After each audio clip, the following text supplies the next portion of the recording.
Harry and Meghan Markle's charity, formerly operating as the Archewell Foundation and now presented under the name Archewell Philanthropies, has released its most recent financial report. And despite the fresh branding, the figures reveal a reality that's hard to ignore. If this organization were taking an introductory class on philanthropy, it wouldn't be passing. In fact, the numbers suggest a fundamental misunderstanding of how charity is supposed to work. In 2024, Archewell's spending alone reached a staggering $5.1 million. At first glance, that figure might seem bold, even charitable. But this is where the picture starts to crack. Donations and grant income came in at only $2.1 million. That's not careful philanthropy. It's spending driven by optimism rather than actual resources. By the close of the year, the organization reported a $2.5 million shortfall, a sharp swing from the $2.4 million surplus it posted just 12 months earlier. So what happened? And the bigger question, where did all that money end up? Because it clearly didn't flow to the places most people associate with charitable giving. Grants awarded to actual causes totaled only $1.25 million. Pause on that for a moment. More than $5 million spent overall, yet just over 1 million reached charitable recipients. It's like hosting an over-the-top celebration and leaving the guest of honor with a token gift at the end. Employee pay wasn't exactly modest either. Salary expenses reached $913,000, nearly matching the total amount distributed through grants. And now, reports indicate that 3 staff members have been let go as part of what's being described as a restructuring.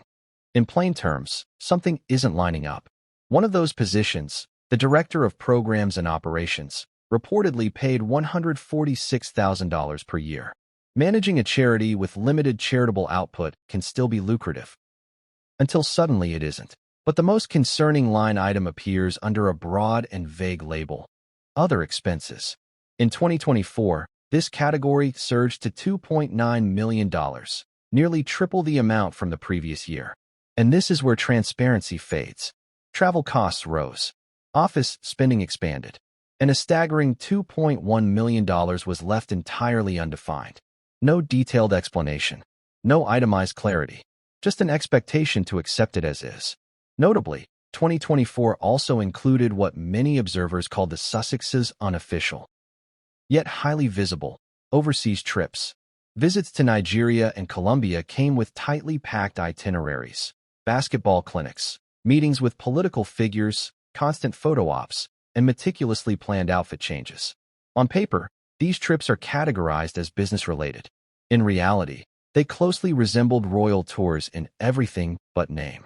It's striking how frequently charitable initiatives seem to involve luxury travel, high-end fashion, and an extensive public relations operation. Which naturally raises an important question. Are significant expenses being funneled through third-party vendors to make everything appear tidy and compliant?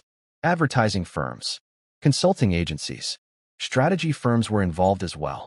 According to reports, 6-figure sums were paid to branding experts, including work connected to the organization's rebrand, a change that, in practice, amounted to swapping the word foundation for philanthropies. Bold, transformative, apparently worth every dollar. Legal costs alone reached $175,000. The obvious question is, for what purpose? Protecting a mission that repeatedly spends more on itself than it delivers to charitable causes? Then there's the issue of liabilities, yet another warning sign.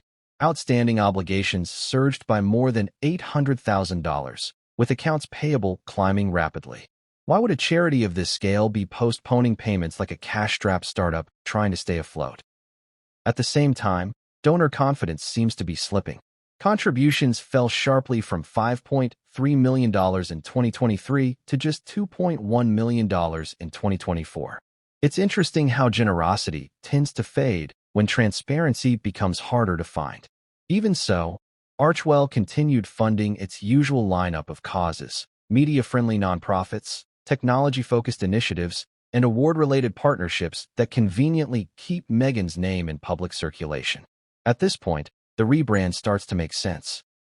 Archewell Foundation was beginning to sound a bit too formal, a bit too traceable.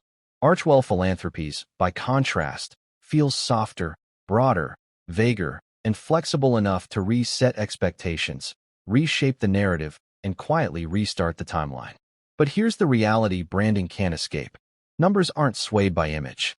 They don't react to buzzwords or polished press releases. When spending consistently outweighs charitable impact, when payroll rivals grant distribution, and when millions vanish into undefined categories, people start asking questions. Serious questions. The kind regulators tend to ask. Because if philanthropy is measured by real-world impact, Archwell's most notable accomplishment in 2024 appears to have been financing its own lifestyle.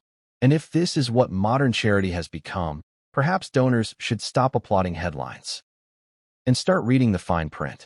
Because right now, this doesn't look like a foundation. It looks like something else entirely.